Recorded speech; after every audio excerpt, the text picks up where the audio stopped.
Hello, my name is Adrian Arroyo. My team also consists of Victor Navarro and Alejandro Hurtado, and we did our project on immersive reality. All right, so a little history of immersive reality. It is also known as virtual reality. Traces go all the way back to 1939 by a man named Edwin Eugene Mayer. He created a small device called the Viewmaster. This Viewmaster was a stereoscopic camera that had real films inside of it that allowed thin carbonated discs to be viewed with colored images. The Viewmaster allowed people to see tourist sites and attractive locations, and up to today, Viewmasters are mainly used as a toy for children as well. More about the history. Then, as years progressed, in 1962, a device known as the Sensorama was developed. This included 5 different films that engaged multiple senses such as smell, touch, hearing, and sound. Then in 1968, Ivan Sutherland and Bob Sproul worked together to create something called the Sword of Damocles. This was the first ever virtual reality portable headset, also known as HMD, head-mounted display system. This system was said to be so heavy that it had to be hung from the top of the ceiling, because if it was placed on top of the person's head, it would be too heavy for the person to hold it. Then with the development of more advanced graphics such as video games, virtual reality now opens doors for more realistic artificial settings. Here's a picture of the Sensorama that was created in 1962. This is the machine that showed the different 5 senses. As you can see, you have to be sitting down in a location. It wasn't a standing machine. And then these are the examples of the virtual makers, which is the 1939 one created, and this is the one you see in everyday life with little children. Now, the purpose. What was the purpose of our team? We began with the topic of immersive reality because it motivated us to research beneficial ways that we could use an intriguing technology to make life scenarios safer and more effective to replicate. And another thing is that immersive reality is a science that has a great future in it, because as science is expanding, more advances are to be made with it. So as a team, we saw that it was a good opportunity to learn something productive that could help us in our future careers. Now, with immersive reality, there's four different types that break it up into categories. Number 1 is tactical, then we have strategic, we have narrative, and until a few decades ago, scientists developed the spatial type of immersive reality. So about the different types of immersive reality, the first one is tactical. Tactical is when the user experiences performing tactical operations that involve skill. So for example, if a soldier or police officer is going to be in a simulated training of combat, they may put on a helmet that's a virtual reality, and they may also put on a simulated gun, but they still need to perform the tactile skills that they learned in training that they would have to also do in a real life scenario. So that's tactical. The next one is strategic. So strategic immersion is more of a cerebral decision-making type of immersion. For example, when you play chess, you have to make a decision as to what's going to be your next move before your opponent. So in terms of simulation, this could be very similar to a flight simulator that is very strategic. The pilot needs to know what he or she is doing. And the third one is narrative. Narrative is a type of immersion that a person utilizes when reading a book. When you read a book, you're obviously not in the story, but you read the book so in depth that you feel like if you are the character in the story, even though you're reading words. And the last one is spatial. Spatial is a very powerful one because it is the notion that a person enjoys the virtual world and finds it more pleasing than reality. So spatial is a new one that was discovered a few decades ago.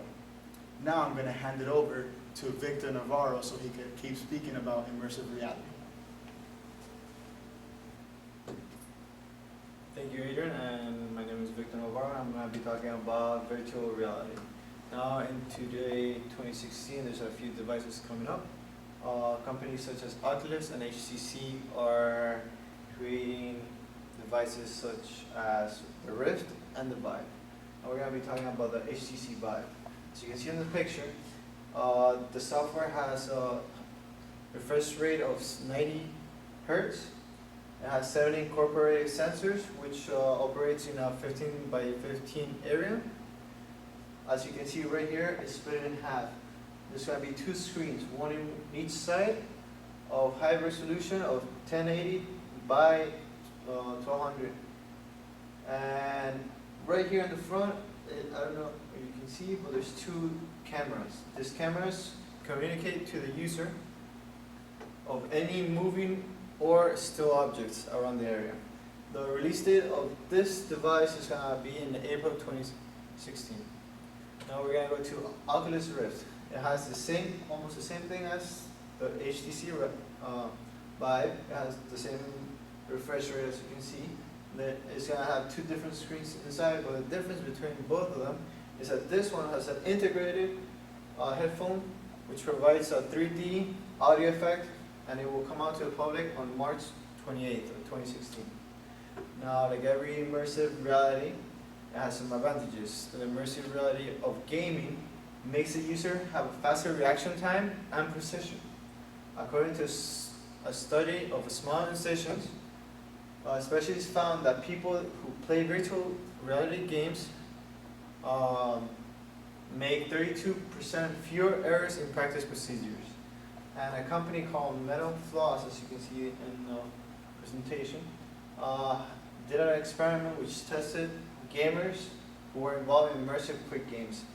They reacted 25% faster than non-gamers in pictures and images that were shown just in a few seconds.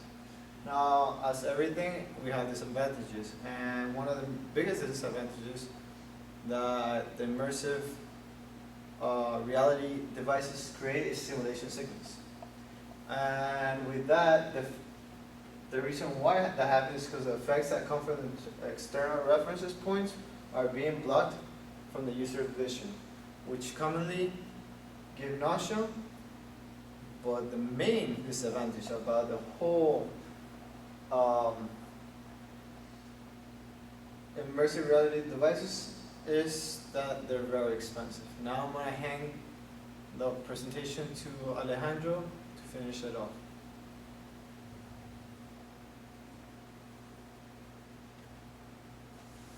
Some of our proposed designs. One of them is the real-time glasses.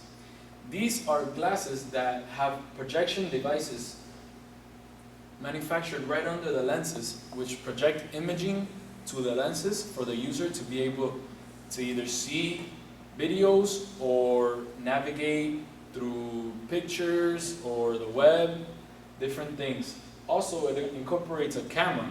This camera catches hand motions, which is the way the user will be able to navigate through the interface and pick whatever they want to see or the actions they want to do. It also has earpieces. The earpieces play as an auditory effect, which will complete the immersive reality of the actual glasses.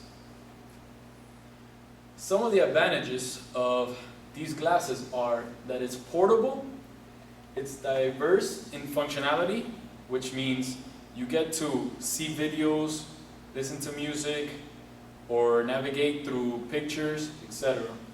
It's also a very simple design. The disadvantages are that it could be very fragile, it's also complex in programming, and it's not always that useful. The next proposed design is the exploited senses. Exploited senses is a chair as seen in the picture, and it also has a helmet component. The chair is motion activated, and the helmet includes a full 300-degree design and also a 300-degree video display with speakers in the helmet. This creates a full-out immersive experience by motions of the chair and the full-out view of the video. Some of the advantages of the exploited senses is that it's a full immersive experience. Also, it captures all the senses by motion, video, auditory, and also it's a more realistic experience than that of the sunglasses. Some of the disadvantages are that the size of the machine could be very large. Also, it's very complex in manufacturing and programming, and it has very limited function, which means the user is only limited to immersive realities that are made by sitting down. Conclusion. Some of our goals and purposes were to research for better understanding of immersive reality. History was the progress in design from 1939 to present. Some of the design developments talked about were the HTC Vive and the Oculus. Current uses are for medical research and skills training. Some proposed designs were the real-time glasses and the exploited senses. And future work, it is said that more realistic simulations will be put forth in the future. Thank you for viewing our presentation, and that's all we have for today.